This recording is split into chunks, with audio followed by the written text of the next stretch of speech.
At number 29, a junior from Carthage, the cornerback Brandon King. And my goodness, he had a hell of a year, especially against Gilmer. I think he recorded 6 or 7 interceptions against the Gilmer Buckeyes alone this year in the 2 games that they played, 4 in the state championship game. And he either had 2 or 3 in their first regular season matchup. So a guy that was a nuisance for the Gilmer Buckeyes this year, but a guy that just has a great situational awareness is one of the first things that I notice about him. He plays a lot of off coverage, but when the quarterback throws him gifts, he does not. He accepts them. You know what I mean? If they're going to throw you the ball, he's going to catch it, and that's what you see throughout this highlight tape. Here's the third interception against Gilmer. He just goes up, and that's not an interception. That's a great pass breakup that he has. I think it's Dylan Fluellen, a guy that made our list. Here he is making it's not the most physical tackle in the world, but he comes up and makes a play.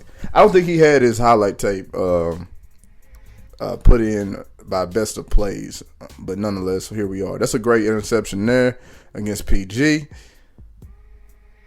And there you go, I would avoid, I think was that Landon Jackson he ran away from right there? Yeah, I'd run away from that guy too. Here he is. Where is he? Making a good physical tackle there. Just a guy that had a slew of interceptions. You'll see, I think, at the end of his highlight tape are the interceptions against Gilmer in the state championship game. I think he returned 2 back to the house that night. Defensive MVP of that game.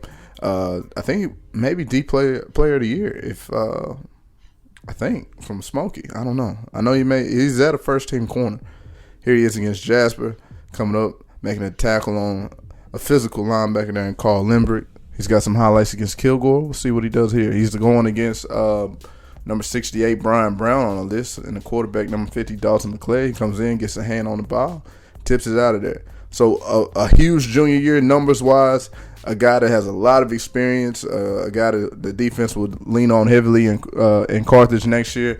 And I'm interested to see what his senior year looks like. I'm hoping that he's just not, a guy that has a whole lot of picks as a junior and then nothing as a senior. I hope he gets a chance to possibly do some Leonard Hewitt type stuff, 11 one year and 13 the next, or something crazy like that.